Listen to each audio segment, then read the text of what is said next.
Mr. Suryaveer Singh with us. When we talk about Mr. Suryaveer Singh, he has completed hotel management in Swiss Hospitality International Management School, Switzerland in 2011, and he worked in Four Seasons hotels in India and abroad. So presently, he is working. He is the executive director in Trans Hotels and Resorts. Yes. So, on behalf of entire IHM Hyderabad fraternity, Mr. Surya Singh, I welcome you to this the great, amazing, and wonderful session called Hospitality Talk with. And thank you for joining with us today, taking your time. Over to you, sir. A few words. Yes. Thank you so much. Great to be there. Just one little correction. So I went to hotel school in Switzerland. I didn't go to SHIM, Swiss Hospitality. I went to École Hôtelière Lausanne. It was one of the first hotel schools in the world. It was founded in 1893. And from there onwards, yes. So I graduated in 2011, and yes, my journey is so far as I would say it started off very focused on hospitality, on operations. I got into the F&B background with Four Seasons. I was recruited out of college over there. I worked with them in Four Seasons Bangkok, and then after that went to Four Seasons Los Angeles in Beverly, Wilshire. After that, went to Bali as a sommelier, wine sommelier, and was a restaurant manager as well. And in 2015 onwards, with all what was happening, there was a little moment in my life where I kind of felt like, you know, there is something more to life than just going through the whole hierarchy with the hospitality industry. I would also like to, all the knowledge which is gained, would also like to bring it to India. So that was a very, very strong motivating factor for me, was to somehow come back to India and um, try and show whatever we've learned, especially in the wine industry and hospitality as well. So my father, who used to work with Taj Hotels, Veer Vijay Singh, alongside with him, we said, okay, you know what? Let's try and focus something. Let's see where is there a gap in the market. So one thing which we noticed was a lot of the hotel management companies in India were mainly five-star centric. The Oberois, the Tajes, the Four Seasons, the Marriotts, all were very five-star focused. And we said, why don't we get the same sort of the niche focus which management companies bring to the more four-star, three-star segment? So that became our main focus, and yeah, we've been doing that ever since. We currently have two projects in Hyderabad. We have three more in the pipeline. We do a lot of hotel consultancies as well. Besides that, I also run the Hyderabad Wine Society as well, because I have this wine passion. And yeah, ever since then, just been very focused on spreading the word of hospitality and also of wine. Thank you so much. Thank you so much for the lovely introduction. Hmm. Yes, you are you are such a role model for all the young students. We have a students pan India across, and you are the total inspiration. Seeing your profile and your journey, and yes, you are is well renowned sommelier, wine sommelier also. So thank you for taking your time and sharing your journey with us today. Hmm. And before we have few questions to ask you in front of you, and what you suggest about the wine industry, because we have students in various major departments who are performing. And how about the wine industry? How are you suggesting them, and how you guide them to choose wine industry? Over to you, sir. Okay, so definitely the wine industry in India is in its very nascent stages, I mean, very early stages right now. 5 years ago, in 2015, it was pretty much dead. The only thing which was available was Jacob's Creek and very low quality wine. The storage conditions, the rules, we have the highest taxes in the world, more than non-drinking countries also, like Islamic countries also. We have higher taxes than them. Then we have state taxes and many laws, and the problem with that for the wine industry is that wine is a very sensitive liquid. If you store it in the wrong condition, if it's exposed to too much sunlight, it can really, if it's not drunk in the correct glassware, if it's served at the wrong temperature, you will not get the whole point of what wine is and why are so many people gaga about wine. So, but if you ever want to really make it, you have to go and attack certain markets which have not been tapped yet. A lot of people try and just go into this more safer option. If you don't take a risk, you will never really see the main benefits. Right now in the wine industry, when we started in 2017, when we started the Hyderabad Wine Society, there were a lot of people who said, no one's going to come. Who's going to spend 3,000 rupees to come for a wine dinner? No one, only people will come for free dinners. All these things I heard, but it was just passion. So it's very, like, a lot of people say this, but it's true. If you have a passion, stick with it, and money will come. Money will come if you do a good job and you connect with the guests. And you have to always see, is the guest appreciating this? And so what we noticed in the beginning was, I'll just give you a little backstory with the Hyderabad Wine Society. Our first event was not a wine dinner. It was just 8 wines being served, and we thought it'd be a 1-hour course. It turned out to be a 4-hour course, and it went well into dinner time. So we saw, okay, a lot of people going hungry. So we said, okay, you know what? Let's see what can we do. And we said, okay, we don't want to make it too educative, the experience. We want to make this more about people meeting, coming with their friends and having good wine. Some people will want to learn, some people don't want to learn. So you can't force it on people. But definitely what I've seen in the wine industry is the numbers are there. India, with we have a consumer economy, 1.3 billion people. You can come up with, that's the beauty of living in India. You can come up with a very ridiculous idea also, and there will be at least 10 million people willing to be your customers. So there is no problem in getting customers. It is all up to our entrepreneurs to find a passion, dedicate a solid 5 years at least on mastering that passion, so, and learning about it. So if you like wine, you have to get more into wine, taste about wine, let go of all your ego and keep on learning, do all these exams. It's a wonderful industry, the wine industry. There's so much you learn about geography, history, art, culture, and food when you get into the wine industry. It's really something which it can bear a lot of benefits. And there's so many people who've gone on to become master sommeliers, and they've had a very good livelihood, money wise and also profession wise. So I can definitely recommend that within 4 or 5 years, you will see India's wine bug really blooming. You will see a lot of wine clubs everywhere. You'll see a lot of heavy new wine labels coming up everywhere. And in 5 years later, it might be a little too late. So if someone wants to really get into it, now's a good time. Yes, thank you so much, Mrs. Singh. And adding to the same question, we have students, many who are interested to become a wine sommelier. So what are from your point of view, what are the basic attributes the student should have to become a wine sommelier? And what would be their job opportunities, the scope, either in India or in abroad? Over to you, sir. Yeah, very nice question. It's a very common question also asked. You don't really need to be a very, very smart person, or you don't need to be gifted with any talent. It's more like solving a mystery when you're tasting wine, honestly. There's a person over here, Supriyo, he comes to our wine dinner. He's live right now as well. So he also knows that when I try and explain it to people who are well into hotel industry, they kind of feel like, what is this wine? And what am I smelling? I'm just smelling grapes. In the beginning, it looks very, very daunting for everyone. I was not the best student in school. I was a 60% student, but the wine bug got to me. And then just a few tricks which was taught to me by a sommelier I knew at that time, Dana Patrick. She told me that, okay, just take this wine and swallow it. And do you feel it more on your cheeks or on your tongue? I said, oh, I feel it more on my cheeks. Oh, if it's cheeks, then it's more New World. It's from there. So just that one trick she told me got me very interested. I'm like, okay. So whenever I tasted wine around friends, I said, oh, I taste more on my cheeks, probably from New World. New World meaning not Europe. And people are impressed. So then I went more and more deeper into it. And once you get more into it, then you start learning. And it's not that difficult, wine industry. It's really, really easy. So it's just, you have to be a little bit crack in the head to really go hardcore and dedicated.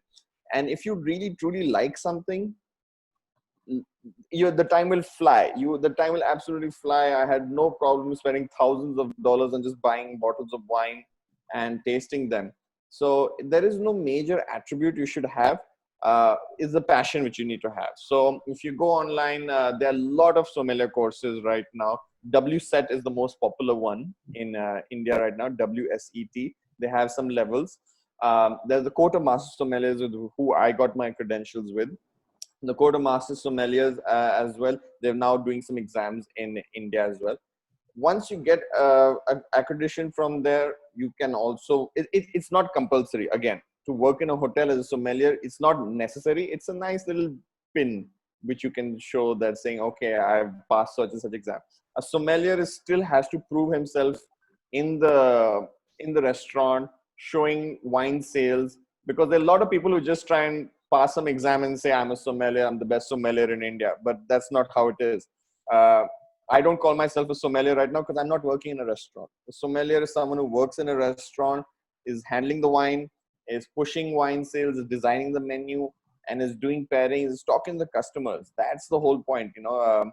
And when you get these little victories, it really can mean a lot. And your industry, see, with India, there's so many more hotels coming up.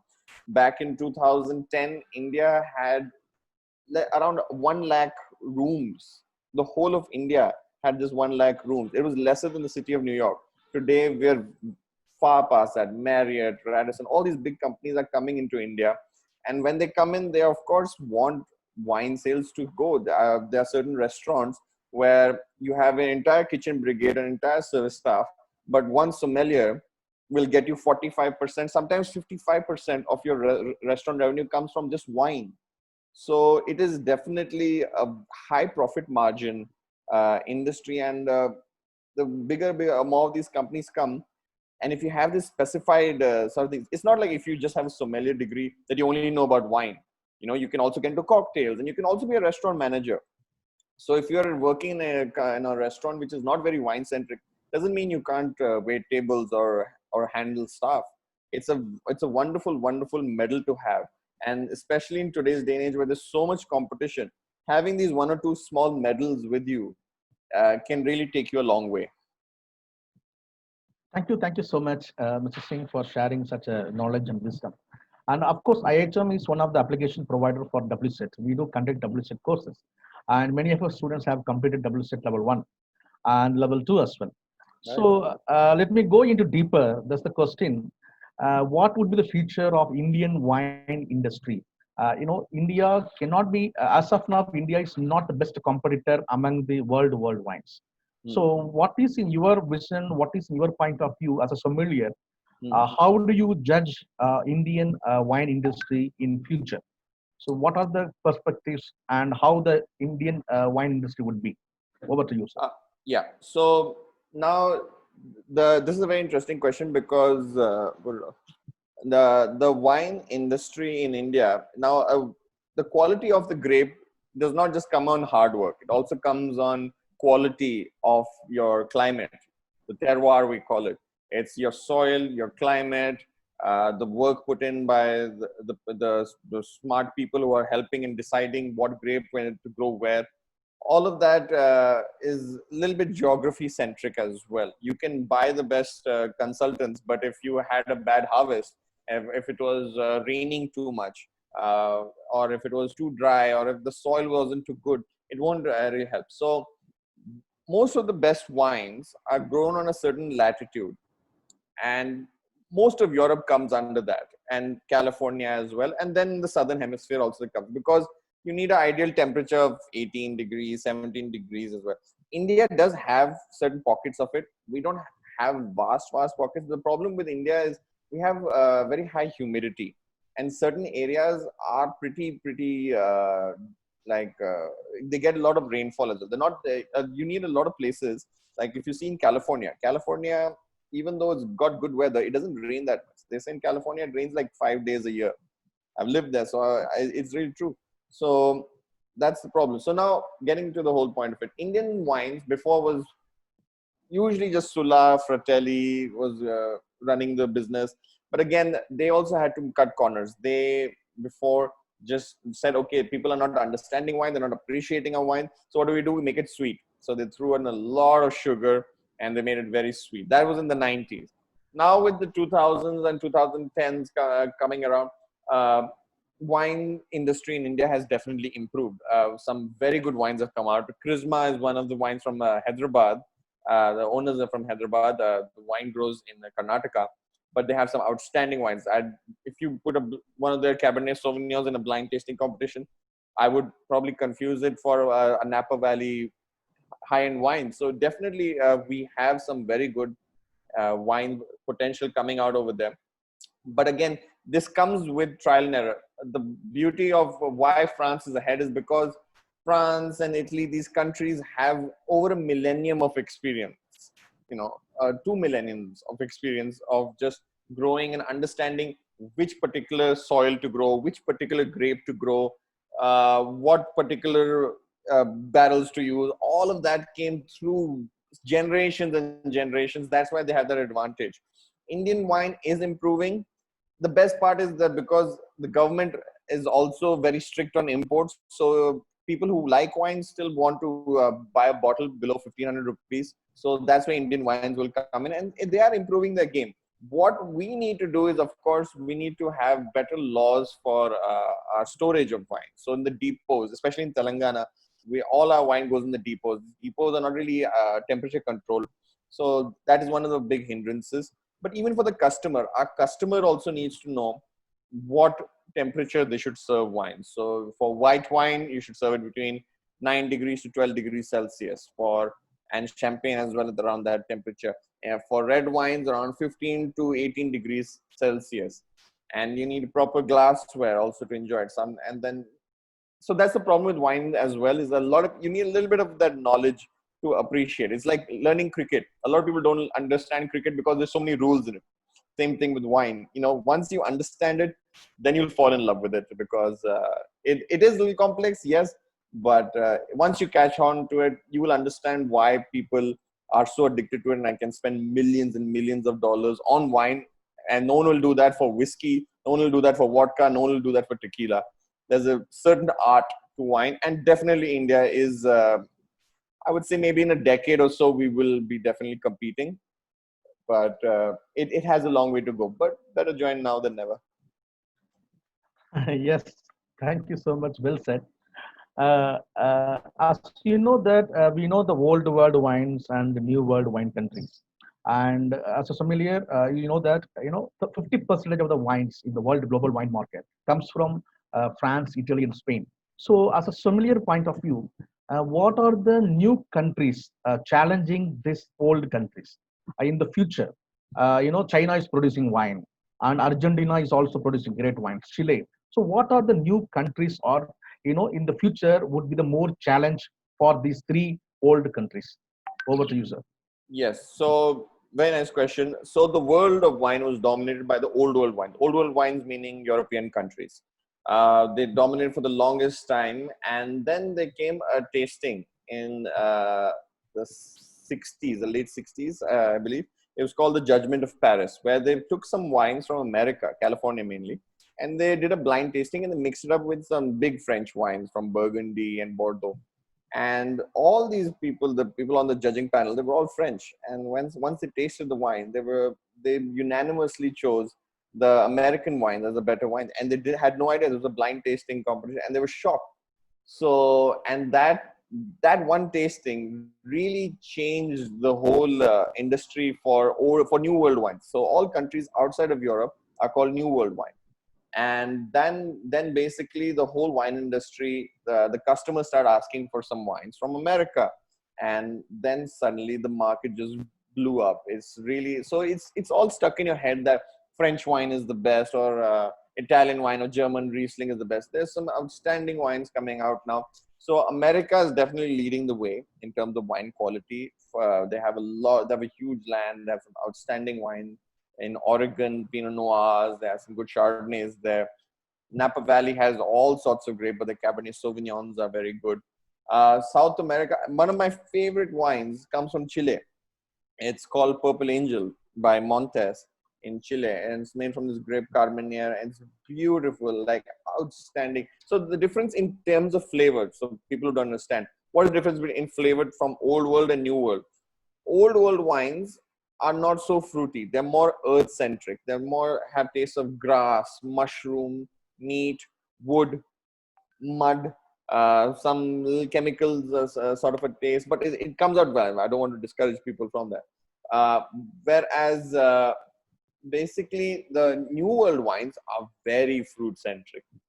Dark red apples, strawberries, licorice, cherries, green apple, this melon. It's very fruit centric. So there's something for everything, and so it was very important for the world of wine, for that the New World, which is more warmer climate, really improves its quality, and that's what's happening. So Chile is definitely doing very, very well. A lot of French winemakers have went and bought land over there in Chile. And then they're producing some outstanding wines, or expensive wines as well. Australia, of course, is also making some outstanding wines. Just went there recently in Yarra Valley as well. They have some outstanding wines. And the beauty of Australia is that they are closer to India and China market than the Europeans are. So they have lesser problems. That's why Jacobs Creek and Penfolds, all of them were present in the market before anyone else. So definitely it's going to be a very interesting world. Right now, most of the demand is coming from China. China is very hooked onto the wine bug, and we have a very and so most of the wine prices in Bordeaux in France has skyrocketed 40 times, 20 times because of the demand just from China. And India is still yet to get there because the wine bug hasn't come to us yet. But there's a trend with every country which has a growing income. Wine demand will also invariably grow over there as well. It's just about education. So China went through that whole process of being educated by a lot of visiting sommeliers, and one thing which really resonated with them was the color red. So they found gifting a bottle of red wine to someone as equal to gifting luck to someone. So that really caught on with people. In India, because of our climatic conditions, we are still a very whiskey focused country. We are the largest whiskey consumers in the world. But there is definitely a chance over here. But yeah, just to answer your question, I think Chile is definitely going to lead the way. Argentina's and Malbecs are outstanding. They will also do well. New Zealand, outstanding white wines coming from their Sauvignon Blancs as well. So yeah, it's going to be very interesting. Thank you so much. Thank you so much for sharing such a knowledge about wines and new world wines and old world wines and the wines of India, everything. So we will let us come out from the wines. Of course, you are familiar. You love to talk about more wines. We understand. Being an executive director at Trans Hotels and Resorts, so how do you handling this pandemic time, this lockdown period? Sir? So we want to hear from your experience and your strategies, how you're following. Yeah. So yes, it has been a very, very difficult time for anyone in any industry, and especially hotel industry right now. This time has been very difficult because our entire industry depends on people meeting, people mingling in, people meeting in banquets, people coming in hotel rooms, and people coming to restaurants. So now when a virus comes where if you're just next to someone, you don't even have to be touching them and you can catch a virus. That's going to be real difficult. But having said that, the tourism, so you have to understand there's a hotel industry and there's a tourism industry. The hotel industry does not need the tourism industry. It can survive without it as well, because we still have meetings, banquets, and we still have inbound tourism as well, people within India coming for meetings and all. So hotels can still survive, but the tourism industry cannot survive without hotel industry. If you want people to come to Agra, see the Taj Mahal, but there's no hotels, so no one will spend the night over there. So the same thing. So the hotel industry still has a strong backbone. People still have money. It's not like people don't have money and don't want to spend it. Actually, if you notice, when the government eased the rules for liquor, people came out in long kilometer long lines just to buy alcohol. So the Indian customer, I feel, isn't really discouraged.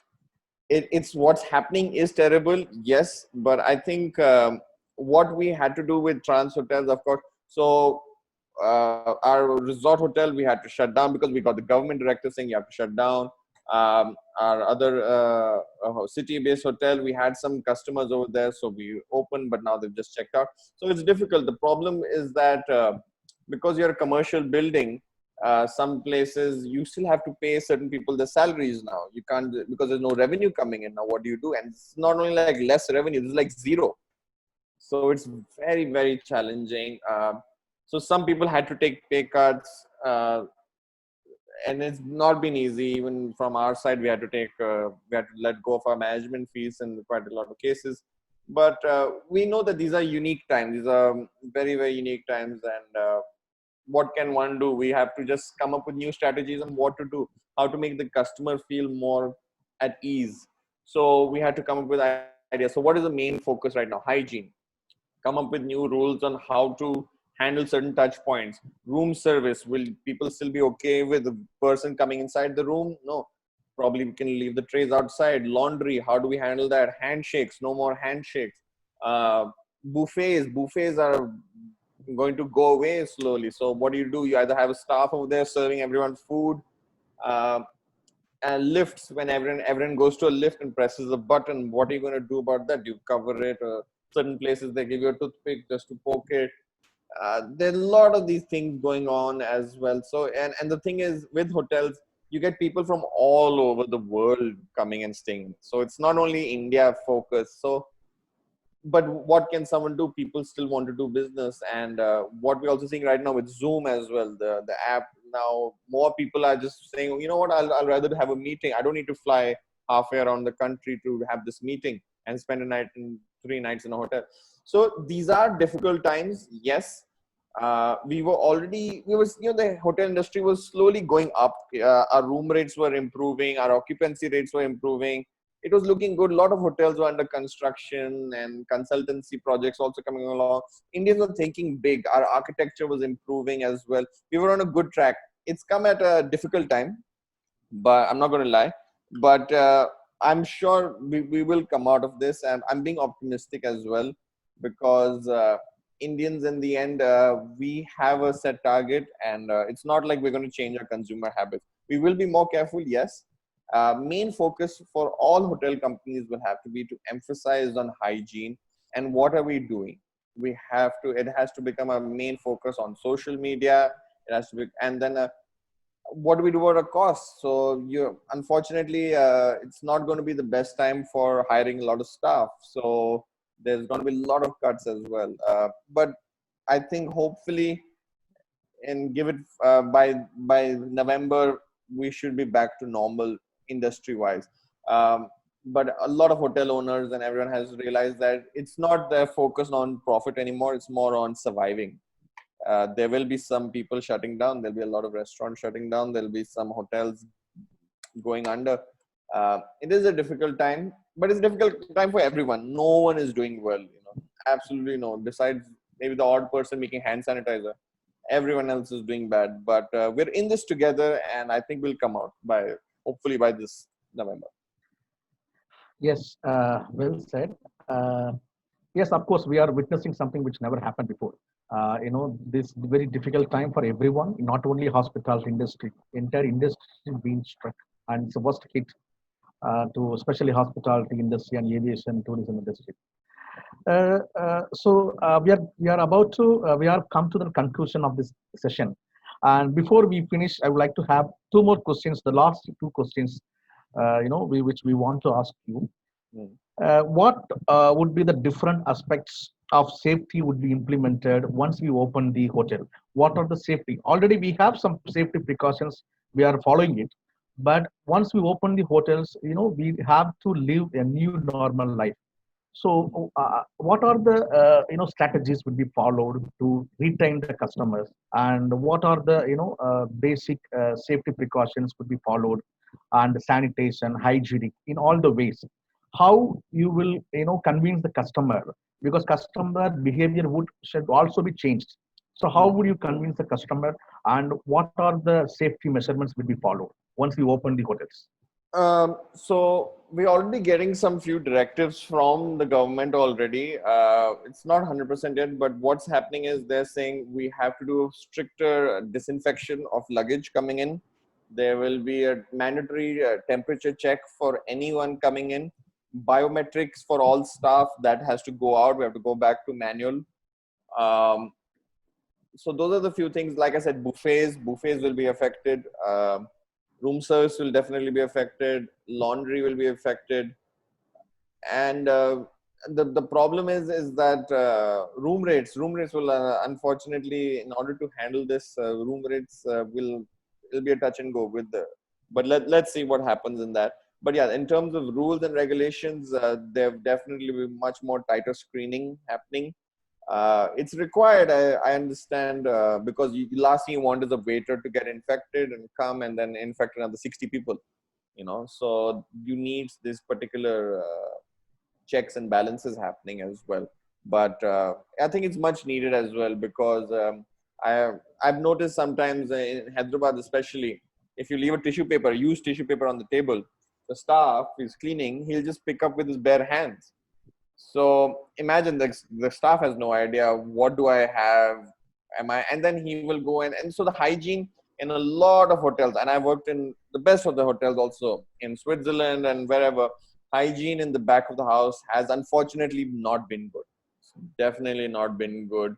uh, I Even with Four Seasons, unfortunately, I didn't see any insanely very good hygiene also in the back of the house.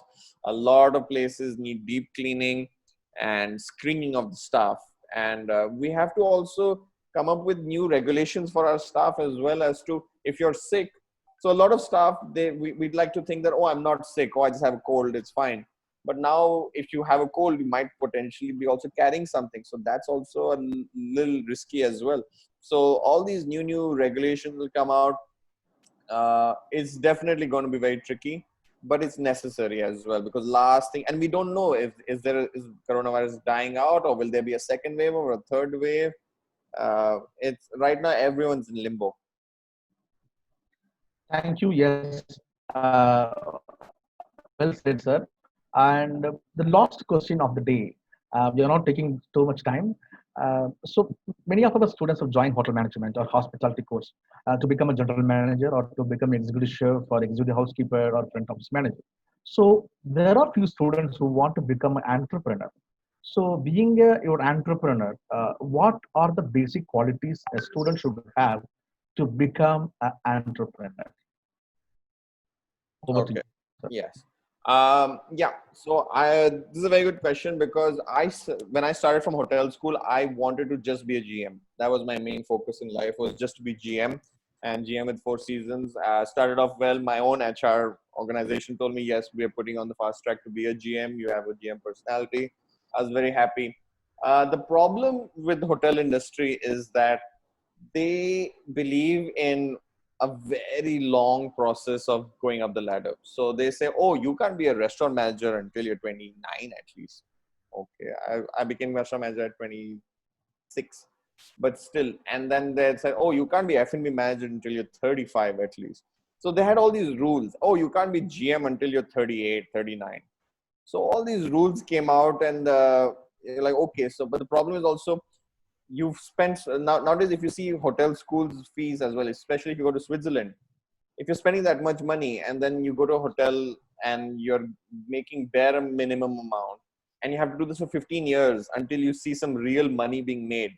The world is not cheap. If you really want to earn some money, passion can keep you for a certain while, but you have to handle a family, and you have to handle expectations and be on level with your peers. You have to also keep on going up. So the hotel industry has these problems, which definitely is a problem. But now it slowly is changing. There are some companies which are also promoting people young and motivated right there. So it's good as well, because the industry in the 70s and 80s, it was mainly people who were bad at studies used to join hotels. That's why people were okay with that. Today, it's not the case. Today, there are a lot of people who are in the 90 percenters, 80 percenters in school who join hotels as well. Problem with hotels is you have to work with your hands, and you have to say goodbye to your life. You have to say 14 hours, 12 hours, and that's normal. You have to put in that time, because a hotel is a team. If you go into the hotel with the mindset of, oh, I'm just working my 9 hours, I'm sorry, my shift is over. you will not progress in life. You have to really show your team that I don't mind working 14 hours. I don't mind doing this. I don't mind working 6 days a week. I don't mind working 12 days in a row, because a lot of problems come along, where your staff calls out sick, or you're short staff, or there's a big group check-in. So all these things, they came for me. I basically felt there was an opportunity for me to really, because if my father was retiring and I really wanted to get into business, and the whole industry, the whole idea got to me that why don't you be your own boss? So I said, this idea is killing me. It's just really in my head. And I don't want to live my life with this regret that what if I give it a shot? If I give it a shot and if I fail in business, no problem. I can always go back and get a job with the hotel industry. I know I can do that. But I want to try entrepreneurship. So it was a big leap, and leaving Four Seasons, and I was getting offered to join Four Seasons in Hawaii, and I could have become very closer to becoming an American citizen there. A lot of people said, why don't you just do that? I said, no, I don't see that. I want to start a business. I want to see what comes out of it. And especially in India, like a lot of us don't realize how lucky we are to be born in India right now. We have a market, and this is a, and you don't need to blame the government or anything like that for anything. You need to start your own business. You don't need anyone's support. You can do it. The system is there, and we can set up a business. It is not a problem, but you have to have a well thought out business. So the problem is, our generation, unfortunately, we are very impatient, and entrepreneurship and patience go hand in hand. If you expect to make a crore profit in the first 18 months, no, it's not going to happen. It's very, that few 1% who actually make that in the first 18 months. So a lot of times you need patience. You need to plan properly. You need business strategy. There are many great businessmen in India, especially, who've not gone to any MBAs or any particular schools. They've just done it based on knowledge and patience. They know that if you start a business and you've given it 3 years and you've not made enough money, or you're just barely breaking even, and you give up, so that's not enough patience. You have to give a good amount of time, and you have to give. So that's the thing. There's pros and cons to each.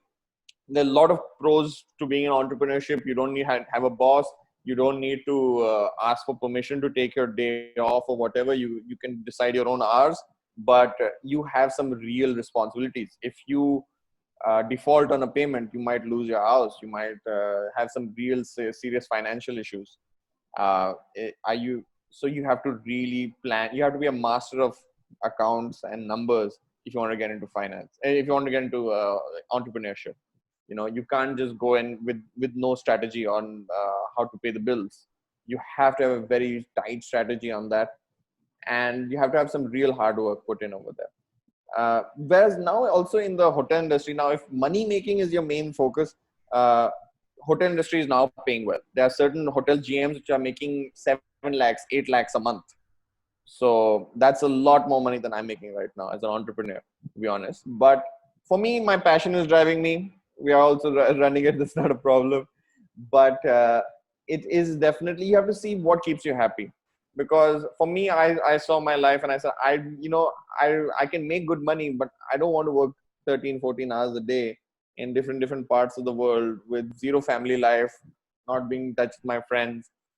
And this makes no sense to me. I'd rather make bare basic minimum income, but do something what I love. And I've seen it also. If you really do something which you're passionate about, like the wine industry, like the wine society, I did not start it to make money. I solely started it because I wanted people to learn more about wine.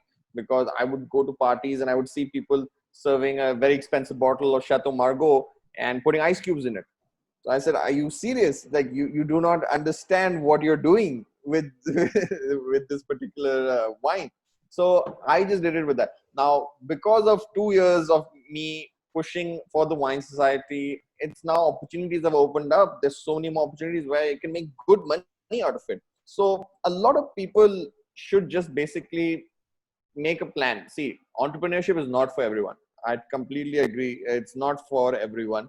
You need patience, and you need to have a strong financial backbone to understand. If you're very tight with money, think it through.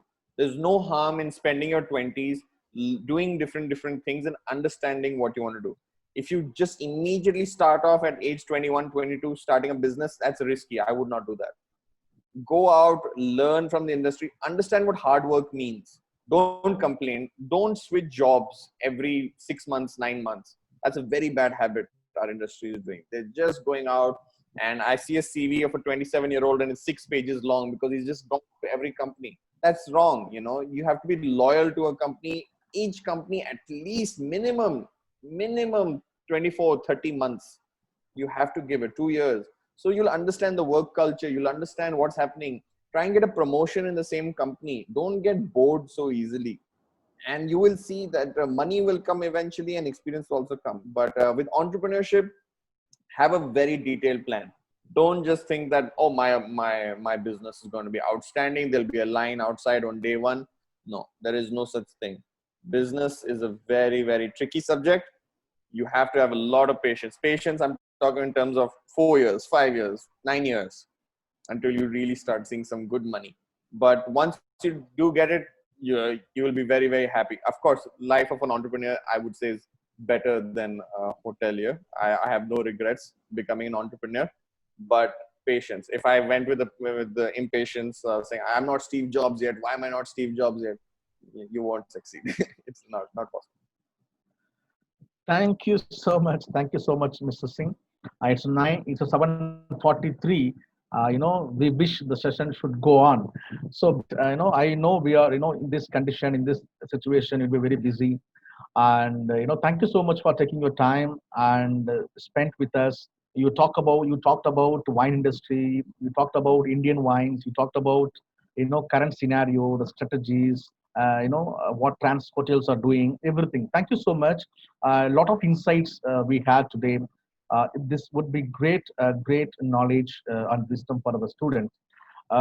Before we end up, Supriya, you want to say something? Yes, Surya, it's pleasure to see you, man, after a long time. And sir, I mean, I know Surya, it's been almost 2 years, Surya, from this Hyderabad Wine Society. He's a huge passion. He is having huge passion on wine. He's like an ocean of knowledge. And it's pleasure listening to you again. And yes, you have to promise us. I mean, you have to keep, coming online and share your knowledge. Sir, I mean, thank you so much for getting Surya online today. Yes. And it's a definitely huge insight on wine and definitely about other things. The whole point about joining industry and entrepreneurship. Thank you so much, Surya. Looking forward to meet you very, very soon. Yes. So Supriyo actually was one of the very few first people who came to our wine dinners. He had come to our second dinner and came for many, many more after that. So we got a good chance to get to know each other. And Supriyo, also, you're doing a great job spreading the beauty of service and culture. It's very few people like you right now in the industry. And it's good. Keep on being passionate about whatever you guys are doing. Thank you. Thank you so much. Thank you so much. Thank you so much. Yes, we wish you to come to our campus one day, and you should take a session with us and, some interaction with the students, live interactions. And thank you so much for taking your time and joining with us today. And I hope all the students have gained a lot of knowledge today. I know so much insights for us. So all the students and ladies and gentlemen, thank you. Thank you everyone who joined today. And we will meet you in another hospitality talk show, signing off from IHM Career Studio, Hyderabad. Thank you everyone. Thank you, Mr. Singh. Thank you once again. Bye-bye. IHM. For a great hospitality career, call 9831050000.